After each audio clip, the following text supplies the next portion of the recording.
day today, dog. Offense, great drive. Go! He's up. 1, 2, 3. Welcome to Training Camp Live, presented by Honda. Fans are back here at the Atlantic Health Jets Training Center. The New York Jets back on the field in front of the fans. And I'm Ethan Greenberg. That's Aaron Rodgers. I'm joined alongside Eric Allen and Marty Lyons, our special guest here on Training Camp Live, presented by Honda. Marty, nice to see you. Good seeing you guys. I'm very impressed that you're in long sleeves on the hottest day so far of camp. But you said earlier that this is nothing. No, this is nothing. It's all in your mind. You just got to come out here, get the work done, be, physically, mentally ready to go out, and whatever the weather is, it is. Hey, spoken like a guy who played collegiately at Alabama, of course. All right, Marty, big week ahead for you. You're out here at Jets camp. You're watching Aaron Rodgers right now. Next week, you will call the game with Bob Wischusen, your longtime radio partner on ESPN New York. It's the Jets and the Browns in Canton, a Hall of Fame game. And then Saturday, you are the person who will set up Joe Klecko as he takes his rightful place in Canton, Ohio, a Hall of Famer finally. And what's this going to be like for you the entire week? Well, you know what? I told Joe a while back, I said it's going to be very emotional for both of us. Who's going to cry first? It's long overdue, and, it was an honor and I'm privileged to represent the Jets organization, the Jets fans, and his teammates by introducing them, and I'm very humbled that he asked me. Who's more likely to cry? If we were to place a bet on this. They're both going to cry. I know, but who's the first one? I told Joe, because Joe has a limited time that he's going to get up and give his speech, and he's gone over and over and over it with it. And I said, well, I got it down to about 12, 14 minutes. I said, but Joe, you don't take into consideration that emotion that you're going to start to feel. And I told him, I said, I just hope that you can take a step back that day and say, hey, you know what? I finally I made it. Marty, we're watching a future first ballot Hall of Famer and Aaron Rodgers get warmed up today. What did you think about the reports that came out yesterday that Rodgers definitely did indeed restructure his deal? And it is 2 years, $75 million, so a lot different than what it looked like before he came over from Green Bay, of course. Well, I think, number one, it tells you how much respect he has for the Jets organization and how much he wants to win, how much he wants to bring talent, more talent into the Jets organization, and he's willing to sacrifice the dollars for the ring. And we have not seen that here, and it's my 44th year with the Jets. Haven't seen it in a long time. Growing up, I feel like when you think about sacrificing the dollars for the ring, the person that comes to my mind was the guy that tormented the Jets for most of his career. Tom Brady, it felt like always had a Did you have to talk about Brady here? I did, because there are the parallels of Brady going to Tampa Bay, a lot of expectations with the Jets now with that guy, Aaron Rodgers, in the fold. And then also keeping on like a newsy front, it was reported earlier today that Dalvin Cook is supposed to visit the New York Jets.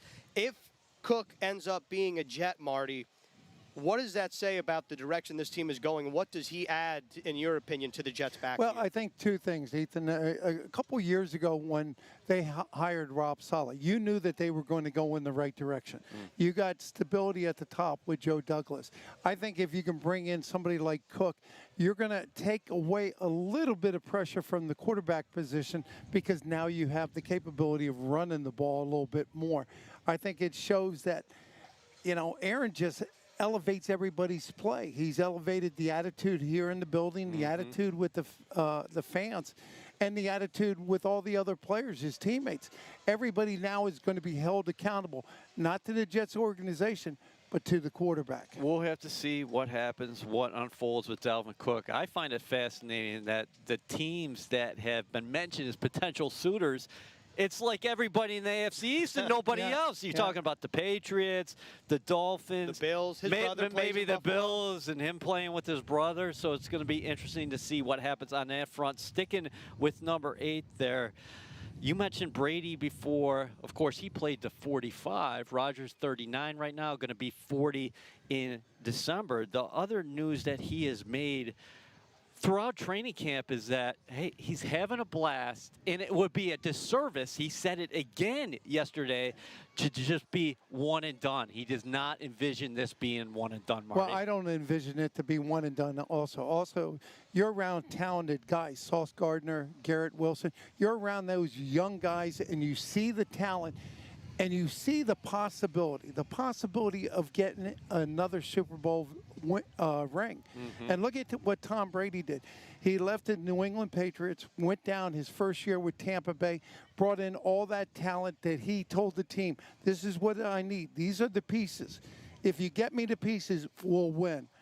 That's what Aaron's trying to do for the Jets. What do you think about what the Jets need to do early in the regular season, given that it's a new offense, it's a new team with Aaron Rodgers, but a lot of the pieces remain the same, and that's really the gauntlet of the schedule is the first half of the year? Well, I've always said you got to start fast, and now you got Buffalo, then you got Dallas, then you got New England, and then you got Kansas City. You're going to be tested early. Yep. But if you think you're the best, if you want to be the best, you play the best. So they're going to be challenged early, and you got to stay healthy. It's a long season. You got the extra preseason game. You got 17 games in the regular schedule. You have to win your division. You have to get that bye week. You don't want to go in as a wild card. You want to get that extra week to get healthy again and then be 2 games away from the Super Bowl. That's the key. Win the division. We're early in training camp, and a couple gusts today, so you might be hearing that at home. A little bit windy here, but it's going to be a hot one. Aaron Rodgers made it clear yesterday that, hey, you know, the offense wasn't up to his standard, their standards, so we'll have to watch at today's practice if they're able to bounce back. And it seems like that's always the message in training camp, the ebbs and flows. One day defense gets you, one day maybe offense takes a little bit of step back, and that's all about competition. And Robert Saleh has been raving about the competition so far. Competition is always going to bring out the best of a player. But you know what? You got a pretty good defense over here. Yeah.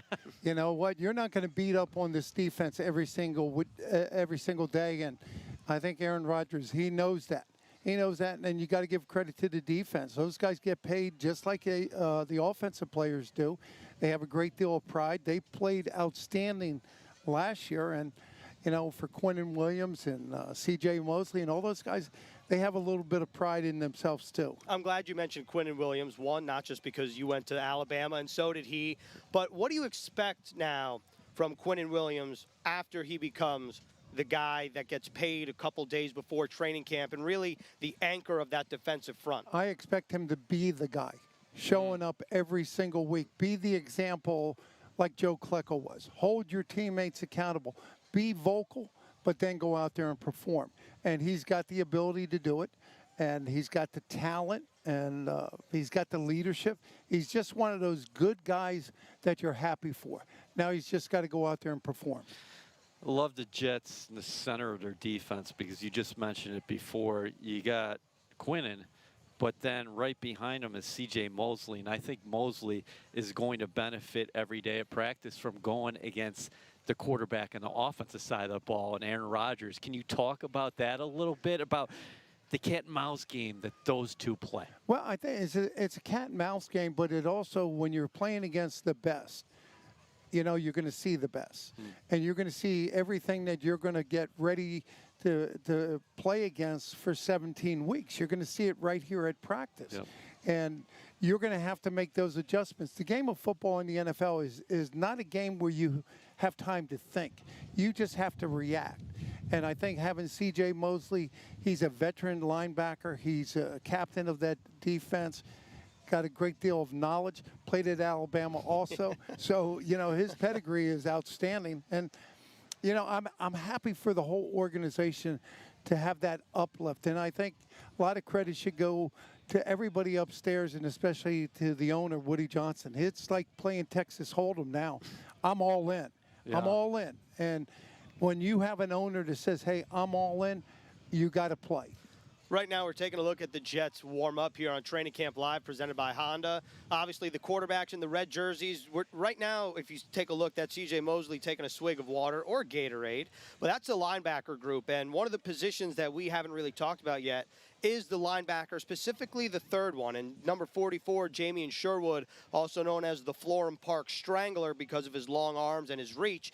That's a position that's up for grabs. But I know, EA, you've been impressed with the guy to his right, or if you're watching the screen, our right, Jamien Sherwood's left, Zaire Barnes. Yeah, I think Barnes has had a really solid start to camp here. It is very early. He had 4 non-padded practices to start. But yesterday we saw him come up with an interception of Tim Boyle. It feels like to me when 53's on the field, he always finds a way to get to the ball. So a lot of times, Marty, we hear about rookies, the game is fast for them. And he's working with the third team right now. It's the third and second team. But he seems to be finding a way in a cerebral perspective, and I've been impressed with that. Yeah, I think you can be impressed with a lot of the rookies during training camp because, you know, no matter what, you get used to the guys that you're practicing against. The real test is practicing against guys you're not familiar with. And you don't have a chance during the preseason games to actually watch any films to get a head start on those guys. That's why you got to be prepared. And I always tell people, you know what, the guy across from you is only going to be as good as you let him be. You know, that's the mentality that you have to have. That doesn't mean you're going to win every play, but you have to win 70% of the plays. You have to be involved. You have to run. I like Michael Clemens. I mean, last year, walk in the camp with a baseball bat with barbed wire. I mean, he's sending a message. But there's a guy that made so many plays last year from the backside only because he never stopped running. Run to the ball. All right, I know Matt Sikoff's talking to us right now as far as the show is concerned, but I do have to say this. I'd be remiss if I didn't mention the Jets introduced their throwback uniforms here early this week, paying homage to the Sack Exchange era. What did you think about those current editions? Well, you know what? Again, you're humbled that the Jets would go all the way back and remember the team of the 80s. Sack Exchange, that was a great year. But to remember all the players that wore that jersey, you know, the Wesley Walkers, the Al Toon, the Kenny Shroy, the Greg Buttle, it's not just about the front four, the Sack Exchange. It's about all those players that played in the 80s. You know, I got one last one for you, Marty, before we let you go here on Training Camp Live, presented by Honda. When you take a look at the offense, the defense, you cover this team in and out every week. Is there a player or a position that after you leave our set and you go watch practice that you are going to particularly focus on or you're extra curious to see how they perform? Are you including Nate here? No. This isn't.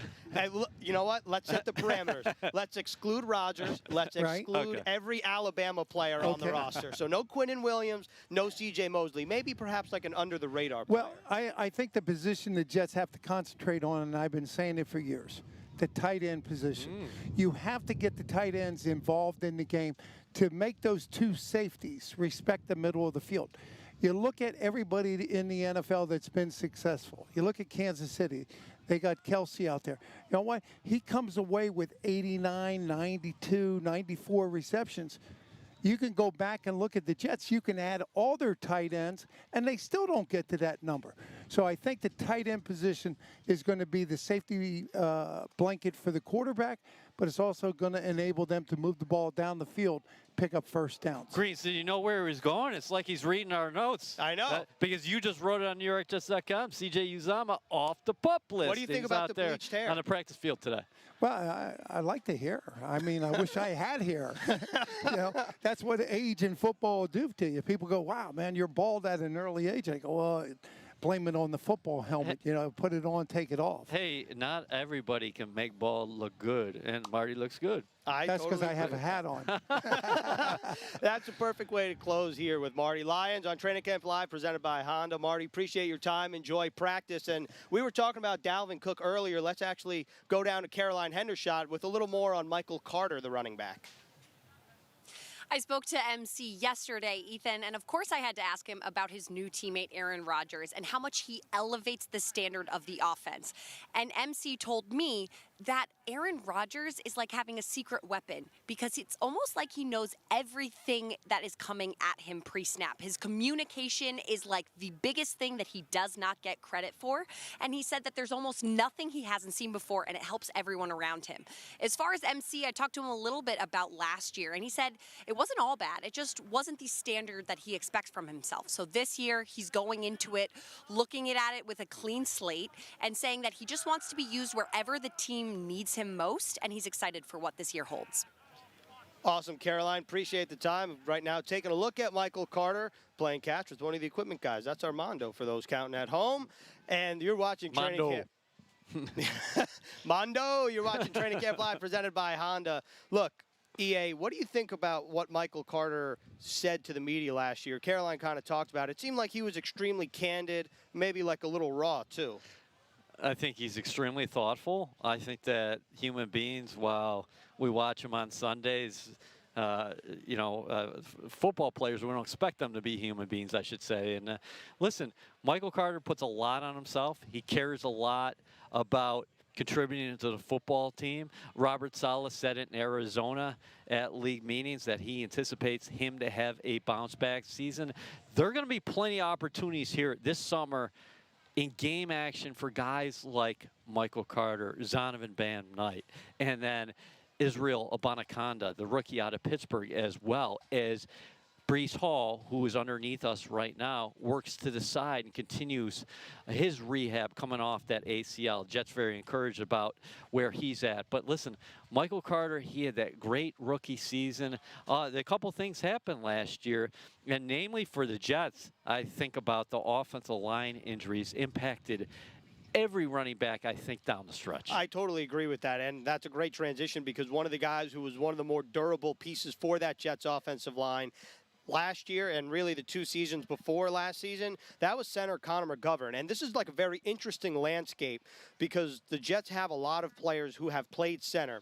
Connor McGovern obviously has the most experience, one at the position among the roster when you're thinking about guys like Wes Schweitzer, Joe Tippmann, Tristan Colon, all acquired in the offseason.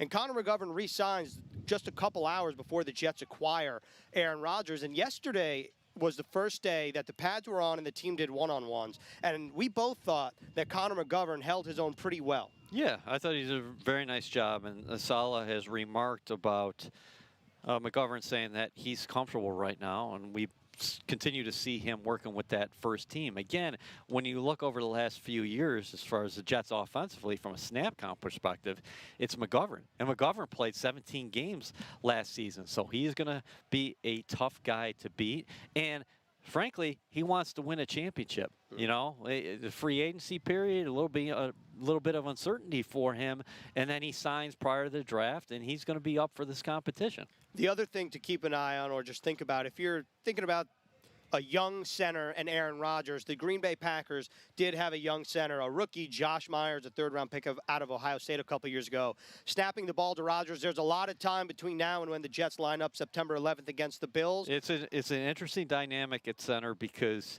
McGovern, a little bit smaller, you would say, even though he's a monster in the weight room. And then you got Tippmann, who's 6'6". Yeah. And then you mentioned Schweitzer before. The Jets love his versatility, and he's a feisty dude, and we've seen that here early in training camp.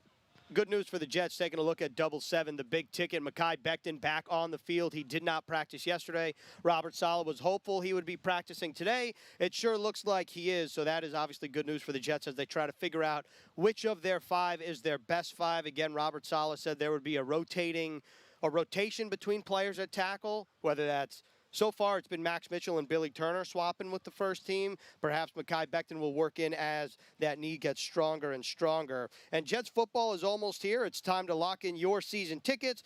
Be at MetLife Stadium for the biggest games of the year when the Jets host the Chiefs, the Eagles, the Bills, the Chargers, and the newly paid Justin Herbert, and more. Secure your seats now at nyjets.com. You're watching Training Camp Live, presented by Honda, here at One Jets Drive, the Atlantic Health Jets Training Center. Ethan Greenberg, Eric Allen, Quincy Anunua back in the saddle. Q, nice to see you again. It's good to be back. We were just talking to Marty Lyons about this. I'm curious your take. Earlier today, it was reported Dalvin Cook's going to be visiting the Jets over the weekend. We'll see exactly what when and where and whatnot. But when you hear that news, what does that say to you when you hear Dalvin Cook is visiting the Jets? Well, I would say as a now fan, it's exciting, right? A guy of his caliber considering coming to this team and helping to contribute. That's an exciting thing to happen. And then as a player, I think you're always excited for more competition. You know, I think anybody that can come into this room and come in and help guys get better, you know, he has such a great track record of just performing well, Pro Bowls, all those different things. So, you know, it's going to be exciting to see if he does sign here, how much he helps this room. And we'll have to see how that unfolds. As far as the landscape from a player perspective, where are we at as far as mindset at this point in camp? Because here you have a padded practice today. Jets will have a team activity Friday and then a down day on Saturday. So as far as you're going out there, you're getting ready for this practice right now, don't you want to be like, hey, listen, I'm feeling sore, but let's lay it out there because I'm going to get a little bit of rest the next couple days? Yeah, definitely. I mean, I would say from a player's perspective, your idea should always be, I'm going to go hard regardless of whether or not there's rest. But that rest definitely gives you just a little bit more incentives to go really hard, and then the next day you get a chance to relax, hopefully do something fun for that team activity, and then you go right back to the work. Quincy, watching last year's Jets practice with last year's offensive staff, then you bring in Aaron Rodgers, watching the early parts of this year's practice, is there anything that stands out to you about any differences? I mean, aside from Aaron Rodgers. Yeah, of course. Yeah, But, like, for example, for me, I feel like the speed of this year's practice feels a lot more efficient and deliberate. I mean, you have you have a different type of leader in Aaron Rodgers at the helm at quarterback, right? You have a guy that's won Super Bowls, has won MVPs. You know, this guy really knows what he expects out of this team. And also, it's new to him, so he really wants to kind of establish who he is and how he wants practice to be. I think last year, you know, the quarterbacks that we did have, no knock on them, they had maybe gotten a little bit comfortable with what things were, whereas Aaron Rodgers is coming in and he doesn't know anybody. He really wants to kind of establish how he wants practice to be ran. What do you think about the rookie receiver, Jason Brownlee? Here's a kid who impressed Aaron Rodgers in the spring. Yeah. When Rodgers talked, he's very calculating as far as, okay, if I mention your name, it's because you are doing something well. Right. And he pointed him out in the spring, and I think he's gotten off to a good start here in camp. I don't know if that touchdown yesterday was OPI or DPI, by the way. There was some jostling on the sideline. Yeah, before you answer that, Q, let's just paint the picture of the touchdown. Zach Wilson was looking deep left and for Jason Brownlee, kind of an underthrown ball, but on purpose, right in front of the end zone, and it looked like either Brownlee and Brandon Echols, someone shoved somebody, and it was a lot of hand fighting. There was a flag. It looked like OPI, but we saw the referee point to DPI. I know. It was hot out. Maybe the ref just made a mistake. Anyway, with that being said, what do you think about Brownlee so far? Well, listen, in that situation, I'm going with the ref said, right? But Brownlee, I mean, that's a great case right there. You know, those young guys that come in that aren't drafted high, aren't drafted at all, you know, to come in and compete and perform well, that's huge. I love to see that kind of stuff because it means that it shows that it really means a lot to you, you know, and if Aaron Rodgers is calling you out, that's only going to make you want to perform that much more. That's Jason Brownlee with the yellow cap, number 16. You know, I'm glad you mentioned that because this Jets team, maybe a couple years ago, let's use 2016 as the example. Robbie Anderson, undrafted free agent. You were part of that training camp. When you're going through the motions of the day-by-day grind, can you tell, like, man, like in 2016, wow, like this guy Robbie, now chosen Anderson, like this is a guy that actually might be able to make the team. And furthermore, can you also talk about how different this specific team is? Because this is a team where it doesn't seem like there are a lot of holes, so there's not a whole lot of roster spots to be had. Yeah, I would say if I was a veteran in that situation and I'm seeing this guy performing well, I would tell him it's imperative to get on special teams, right? Because it's beautiful to see him making these plays, but it's a very crowded room with a lot of talented guys. If he can find a way into the special teams room, then he gives himself an opportunity, you know, and maybe during the season while he's on the team, he might get in for a few plays and be able to showcase that talent that he's been showcasing in training camp. So it looks like Allen Lazard going to be back at practice today, right? He's working. We're watching the receivers right now. He's working with that group.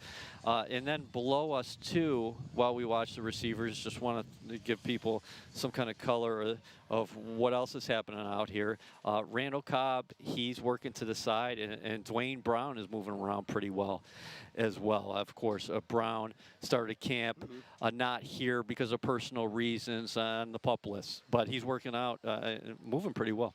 Definitely. We're now taking a look at Garrett Wilson lining up. Behind him, to EA's point, that's Alan Lazard in 10 in the pads. And he's got the leg sleeve on. He had some muscle tightness on his left leg. We'll see if he actually performs in team drills, but right now he's going through the motions of individuals with pads on. That's a good sign because you know that the connection between Aaron Rodgers and Alan Lazard, that is tested. That is battle tested in the regular season. And we've talked about this before, Quincy. When you're a guy that has the rapport of a guy like Aaron Rodgers, if you're Lazard, wouldn't you expect maybe Rodgers to look Lazard's way early in big situations or in crunch time situations early in the season because he knows all the little intricacies? Yeah, absolutely. I think that's going to be a point of emphasis in the beginning. But you got to also understand that these guys are all, doing their best to kind of get that comfort level with Aaron Rodgers. So even though Lazard has that comfort already, it doesn't mean that any of those other guys can't jump that spot right there.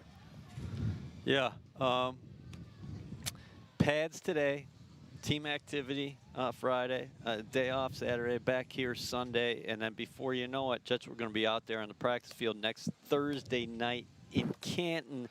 Jets, Browns. How valuable are these reps right now for the rookie class and the guys trying to make the team leading into that first preseason game? Because, yes, a lot of the Jets regulars probably won't see a ton of action, if any action at all, against the Browns, whereas those guys lean into that game. This is going to be their first professional experience. Yeah, and I hope they're taking it as serious as they need to, because this is one of those opportunities. This is essentially the 4th preseason game that we used to have before. Now you get an opportunity to showcase yourself. It's kind of a big stage, right? The Hall of Fame players are going to be around, so you get more opportunity to kind of, okay, this is my time to shine. I'm looking forward to seeing how those guys do, because this week, next week are really important for them to really make sure that they're getting the plays down, and also not just the offensive plays or defensive plays, but also special teams plays. Just jumping off of that, one thing that caught my ear the other day is Saleh was asked about Israel Bonaconda, and he talked about having a sense of urgency because you're coming from a school where, hey, you're the guy and you're probably getting a ton of reps in practice, where now you're in a team period and you're only getting a few reps. So the sense of urgency has to change at the professional level. Oh, yeah, definitely. I think that's the hardest thing about getting here, is knowing that you're not going to get a lot of opportunities to make big plays. Some days may feel like you didn't do anything. So that's why I tell guys to make sure you're focusing on the smallest details during this time, because those big plays that you hope to happen, you might only have 5 the whole training camp. So the smaller details of maybe you get on a block, maybe you're on your assignment, you do exactly what you need to do, those count more than anything else. Will McDonald, huh? Yeah. He had probably a couple would-be sacks over the last 2 days, I would say. Yeah, Grant. I was going to say, Will McDonald, it's good to see him back on the field, because after the first practice, he sat out a couple with a bone contusion. Quincy, when you're a guy like Will McDonald, who, I'm glad he's standing next to Carl Lawson, because Carl Lawson is a shorter guy, but Carl Lawson is a strong SOB, and he can rush you with power, he can rush you with speed. Will McDonald right now, before he adds weight, which is exactly what Robert Saleh said, that's when it's going to come to fruition for him. But being as rangy and as lanky as Will McDonald is, how can a guy like that, before he adds weight, win against NFL tackles? Yeah, so I think the biggest thing is to come into practice and try to figure out what works for you, right? You know what worked in college, but while you get to this NFL level, you're going to have a lot of opportunities, one-on-ones, defensive, offensive practices, all those different opportunities to kind of see, okay, what is working in the NFL. From there, you can kind of then develop your game. You have an idea of what your game is, but once you get here, it changes so much. He's good Q. He's got freaky athleticism. Oh, yeah. This guy, and the speed off the edge. And speaking of speed off the edge, Greens. We were watching the one-on-ones yesterday. Bryce Huff, sometimes when he's lined up against some of these tackles, they don't have a chance. Yeah. Because he's just so dynamic. He's a missile. Just getting to the quarterback, and like you guys were talking about, Will McDonald. He doesn't have to look too far to have a great model in Jermaine Johnson, because everybody's talking about the change that he's had from year 1 to year 2. Totally different bodies. I'm talking more mindset. I have a question for you, EA, as someone who's worked for the Jets for a long time. When was the last time, if ever, the Jets have had a pass rusher just with the physical capabilities as Will McDonald, like a skinnier, lankier pass rusher, because obviously when he was coming out of college, a lot of people thought, okay, he has some Randy Gregory physical traits to him, played with Randy. but it doesn't really. Who did you say? I played with Randy. Oh, did you? Yeah. And do you like that comp? Yeah, it makes sense. They kind of have the same build too. What do you think, EA?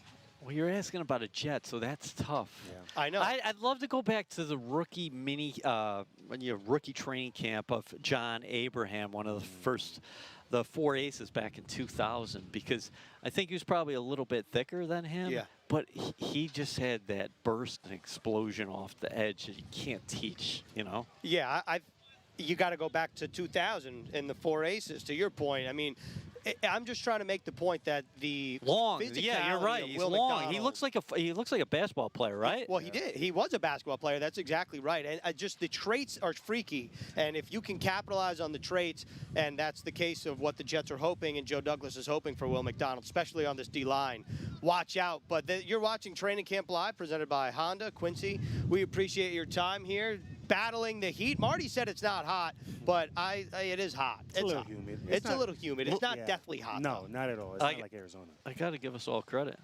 You're in white today. I'm in green, and and black. green Yeah. isn't black. I know. Yes, Usually there's some color coordination by accident. Or on purpose. This is by accident. We hit all 3 colors, so that's a good thing. Q, appreciate your time. Enjoy the rest of your day here at Jets training camp. EA, it's good to see CJ Uzama back in the fold. I know we kind of talked about him earlier, that he was activated off the PUP list. There's still a couple guys on the list who could be activated any time.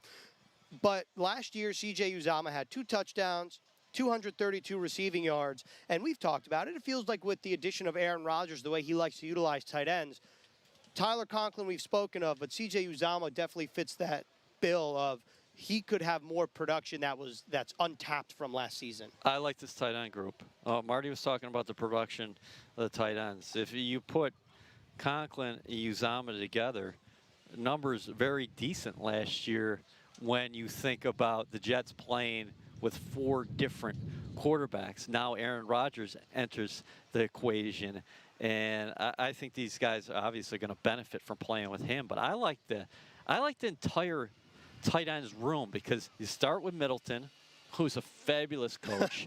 I need one of those shirts, by the way. We all do. And then we should come out to Training Camp Live with the shirt of paying homage to Middleton. But listen, Uzama, Conklin, different skill sets, but you can put them on the field at the same time. Those guys are veterans, and you know they're going to have Rodgers' trust. But then the young dudes as well. Ruckert, we're expecting big things from him as far as making that jump is concerned. And then Kenny Yeboah has flashed a couple times out here, and then you got Zach Kuntz, the Yeah. late round pick, who's Another got physical freak. got freaky athletic traits. So I like the room overall. I like the room a lot, too. And Kenny Yeboah has sneakily been one of the core special teamers for the Jets over the past 2 seasons. Really, a lot of the tight ends has. I'm glad you mentioned Jeremy Ruckert, because Caroline, what did you think about what Jeremy Ruckert said yesterday when he was talking about what's different for him this season? You know, Ethan, as far as that jump is concerned that EA was referencing, in year 2, Ruckert said he's more comfortable with everything. The game is finally slowing down a bit for him, and being healthy this year has been great. It's taken a load off of him mentally and physically, and Ruckert added that this tight end room, like EA was saying, has the best coach in Ron Middleton that he's ever had, and the entire group is involved in all aspects of the offense, whether it's the run game or the pass game. And so Ruckert said that he's really excited for what this group can accomplish this year, and specifically for what he'll be able to accomplish. Yeah, I'm really excited, Caroline. Thank you for that, on what Jeremy Ruckert can provide in year 2. And I think Robert Saleh said it earlier that Ruckert was essentially dealing with a plantar fasciitis all of last season, kind of put him behind the 8 ball. But this is a guy, when he was drafted in the 3rd round, first of all, that's Coach Middleton rocking the bucket hat right next to 89 Jeremy Ruckert. And remember, this all ties back to the Senior Bowl. Jeremy Ruckert was on the Jets squad in the Senior Bowl. He was coached by the green and white practice or coaching staff. The Jets like him. They draft him in the 3rd round. And I asked him, like, hey, like, do you feel like there's meat on the bone in terms of a receiver? Because at Ohio State, when you have guys like Garrett Wilson, Chris Olave, Jamison Williams, Jackson Smith and Jigba, Marvin Harrison, we talked about that being wide receiver. There's not a whole lot of reps to go around to the tight ends. And Jeremy Ruckert, I think, was he said that he's excited for this offense, and he feels like his receiving maybe not put on display throughout his career, but he feels very confident he can do it. I want to walk a tightrope here because you never want to see guys fight at practice. But Ruckert brings a feistiness, and that first day he's out here making sure that he takes care of himself and takes care of his offensive teammates. So that kind of showed me something. And then you go back to that Miami game. People are still talking about him trucking Dolphins defenders. So there's a physical skill set that you like in the blocking game. And to your point, highly athletic dude who played with a freakish wide receiver group at Ohio State.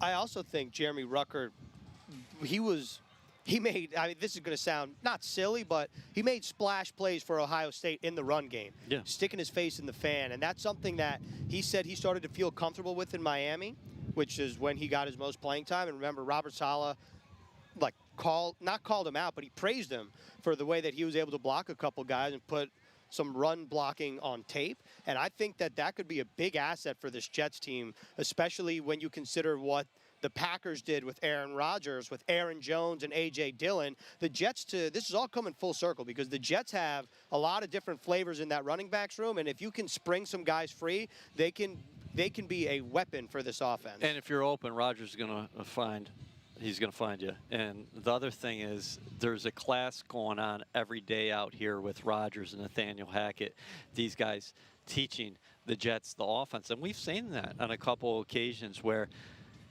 you clearly see Rodgers telling whether it be a young player like Ruckert or even another young player like the star in the making or the star that is Garrett Wilson. He's telling them after each and every play where he wants them to be. So it's an ongoing education, and that's what training camp is all about. Football is back. You can celebrate by watching all 32 teams, including your Jets, take the field for Training Camp Back Together Weekend. NFL Network and NFL Plus have you covered with coverage on July 29th and July 30th. Additional coverage on ABC and ESPN. You can go to NFL.com/BackTogetherWeekend for ways to watch. And, of course, we'll be live Sunday of Back Together Weekend when the Jets have another, I don't know if it's actually another open practice or not, but it's a weekend practice, so my gut says yes, but all the days are blending together here on Training Camp Live, presented by Honda. On the right, you're looking at Elijah Vera Tucker, number 75. I'm glad, and we have to mention him because we haven't talked enough about him. No I doubt. know. The versatility, I mean, we've been saying the word freaky a lot, like Will McDonald, freakish athleticism, Zach Kuntz, freakish athleticism. Elijah Vera Tucker, what he did last year before he tore his triceps in Denver, he was the Jets' best offensive lineman, and for my money, it felt like he was on his way for not only a sophomore jump, but to represent the Jets in Las Vegas in the Pro Bowl. Yeah, maybe. Listen, the guy is a weapon, but for the Jets, what you actually want to see this year, you want him to stay at right guard throughout the year because that means that, hey, you have relatively clean health elsewhere. In a pinch, he's open to moving and doing whatever's best for the team, and that speaks to AVT and how steady he is and his mindset. But I'd love to watch him, Greens, just at right guard for 17 games. And if he plays 17 games and the Jets have clean health up there and they're protecting Aaron Rodgers, he's got a chance not to be playing in those Pro Bowl festivities because the Jets might be going on to big things. I like what you did there. We were just taking a look at the left of the screen. Aaron Rodgers talking to Michael Carter, giving some instruction, which has really, I think, been fun to watch. I have no idea what he's saying in those situations, but I do think it's, as a fan of the team, when you see someone with the pedigree of Aaron Rodgers take the time and talk to the young guys like Michael Carter, especially right after every play, this is what I was looking at, this is what I saw, this is what did you see, this is what you're supposed to be doing, not only on offense, but to the defense as well. I think it's been very, one, impressive, and two, it feels like this Jets team, like, I'm ready to guzzle the Kool-Aid. Like, I'm here. It's the 5th or 6th day of training camp, whatever it is, and I think that the excitement is definitely real for this team. It's warranted. And Rodgers' approach is so impressive. He talks about intentionality. So for him, it's about the standard of each and every rep.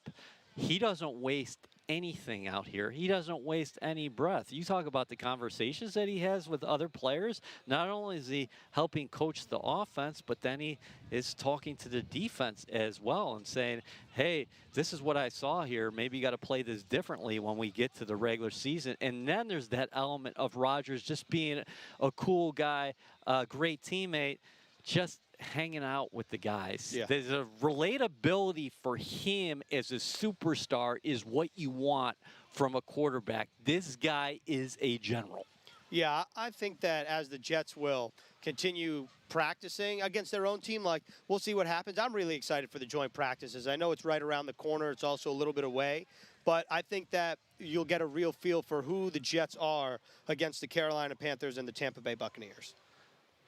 I'm excited to watch this defensive line, these hungry dogs, the hungry wolves. The Barracudas? The as Ryan Balding has said. Barracudas match up against Bryce Young. Because Bryce Young, we go back to full circle, the Alabama guys. He will really get an orientation to the National Football League. Talk about competition, because he's going to be seeing some guys around him, even though he's wearing the red jersey. I think actually in Carolina it's a black jersey. Okay. Because I guess that's what they do. It's kind of stylish. The Jets did that a couple years ago. But that's all we have on this episode of Training Camp Live, presented by Honda. We'll be back Sunday right here on the patio of the Atlantic Health Jets Training Center. Everyone stay warm, or stay cool, really. If you go outside, have some water, make sure to hydrate, and we'll see you Sunday, July 30th for the next show of Training Camp Live, presented by Honda.